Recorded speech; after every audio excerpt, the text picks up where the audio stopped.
Okay. I am Leah Livingston, and it is 9/25/17. I will be interviewing my grandma, Joanne Burke, and the purpose of this interview is for Nebraska history and to learn more about how it used to be when I wasn't alive and how it's changed. And we are doing it at my house. Okay, so Grandma, I need a brief biographical sketch. So, where did you come from? Things like that. Okay, I have always lived in Nebraska. I was born in my grandmother's house in Frontier County. And then I lived in Furnace County and lived in Gosper County. So I've never been very far Never away been from, far from home. right, I've lived in the same area all my life. All right. So now I'm going to ask you some questions. How has the community changed since you were young? The community has changed drastically since I was young. Probably the biggest change was electricity. We did not have electricity till I was almost 8 years old because we were very rural and the power lines were just first coming out into the country. And then, as you can imagine, it changed drastically. We had running water in the house, we had a bathroom in the house. My parents had built a relatively new home, and so it was set up to accommodate bathroom and running water. And then gradually we added stove, refrigerator, and finally microwave, although my mother never used microwave, but I did. Probably the biggest change that I would have to say was electricity. Yeah. And now we have like computers and iPhones and Yes, to think that you didn't even have like electricity until you were 8. It's right. just it's insane. It really is. It really is. See, it's hard for me to envision that there can be as much change in the next generation and the next years as there has been in mine. Yeah. Now it's possible, but I just can't think what it could be. Yeah, it's insane. All right. Well, describe a typical school day. So like how long was it? What did you guys learn? Was there like a certain thing you did every day?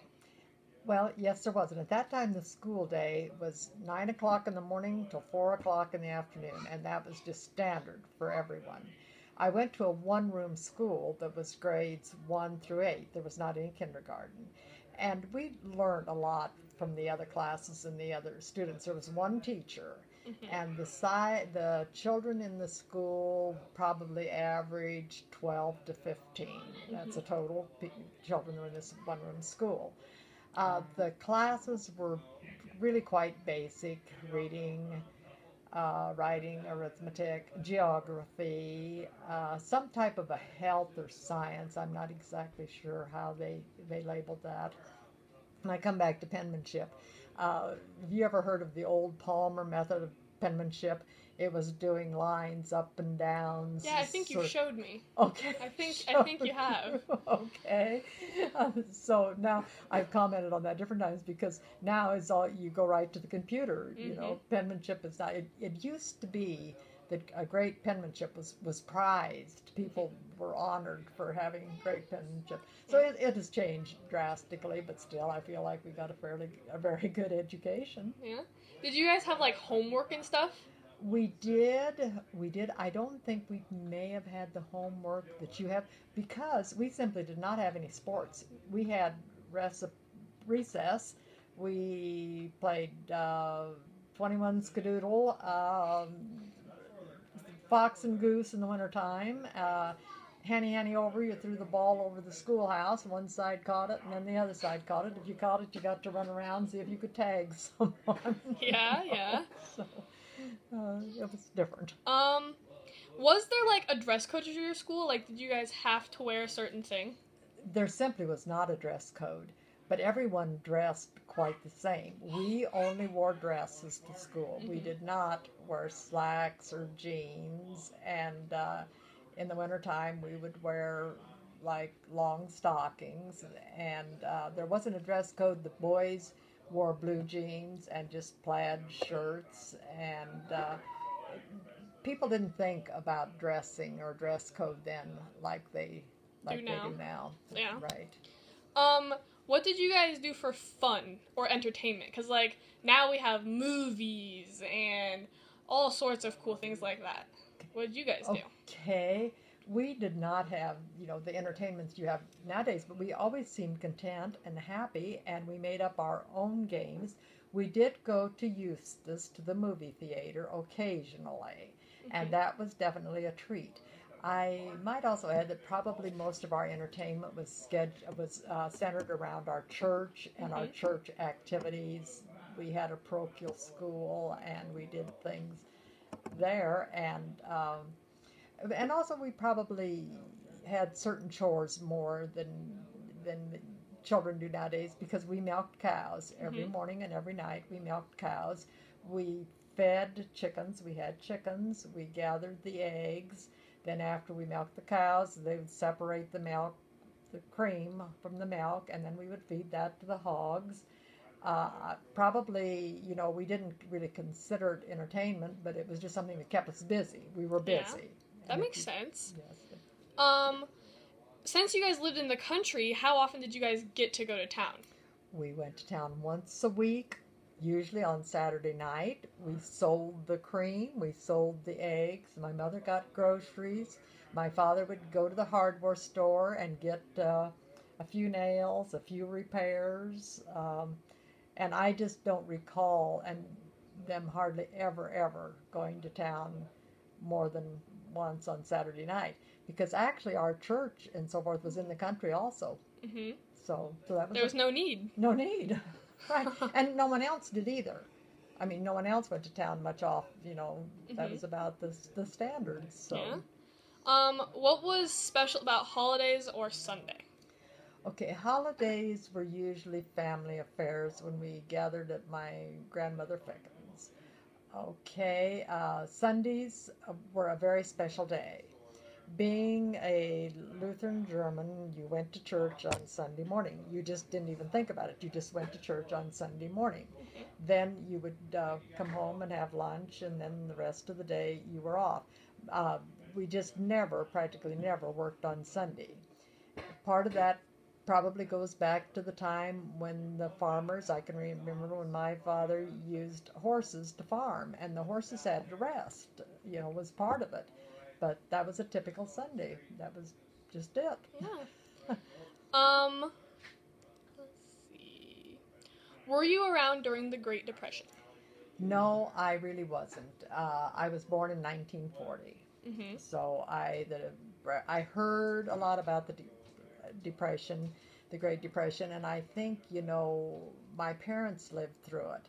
So they were very conscientious of it, and they were really believed in saving and in raising a garden and canning, and we butchered our own beef and butchered our own hog, and so forth. So really, other than what I've heard of the Great Depression, I didn't live through it. Yeah. So. All right. What would you consider to be your most memorable moment? Well, I suppose that has to be when I married your grandpa, my husband. At the time, I was teaching rural school, and the rural schools were fairly close to where my parents lived, so I was still living at home. And there comes a time when you really, truly don't want to live with your parents anymore. So I was thinking about, like, moving to a town and teaching, or something. But I was always ready going with my husband, with Larry. And so we decided to get married. And so the most memorable thing was probably getting married. And I've been married to him, be 58 years in December. Then, of course, having the 3 children, and then the grandchildren, and now 1 great-grandchildren. Yeah, it's... what do you think, like, the price of goods has, like, changed so drastically? Like, bread and gas and candy and all of those things. Yes, I can remember. I had a 49 Ford car, and I was trying to be very careful with my spending and so forth, and gas was 25 cents a gallon to 29 cents a gallon. So that has been a big change. Yes. And then bread some bread was 10 cents. My mother baked most of our bread, but maybe 25 cents for a loaf of bread. You couldn't even buy a soda for that Yeah. now. And then so many of the things we just didn't buy because we had our own milk, our Mhm. own cream, our own eggs, our own meat. My mother, we raised a big garden. We had our own vegetables. So the prices, there just isn't any comparison. Yeah. It's just, Did you guys ever get candy like when you were a kid? oh, my grandmother always kept little pink peppermint candy, and whenever we would go over there, she would give us candy. We got candy at Christmas time. On a regular basis, no, we did not get candy. We had candy, but no, Yeah. we didn't have much Hmm. candy. Is there anything else that you would like to add? All right, that sort of takes, I guess, the progress in the computers, the knowledge nowadays that you can receive from computers and from television.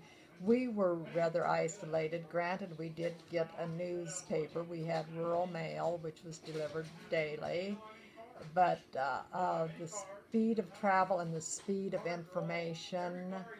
And actually, I think it's wonderful the way the schools are organized now, and that they offer the girls' sports as well as the boys' Mhm. sports. And I really I really think things are better than Mhm. what they were. And I really I have great faith in Nebraska and in the United States. I look for things to be, I'm optimistic. You're I guess I would just optimistic. say I'm optimistic. All right. So, Well, thank you for having this interview with me. thank you, Leah. I enjoyed doing it. I hope I was of some help. You were. You were. All right. Okay. Thank you.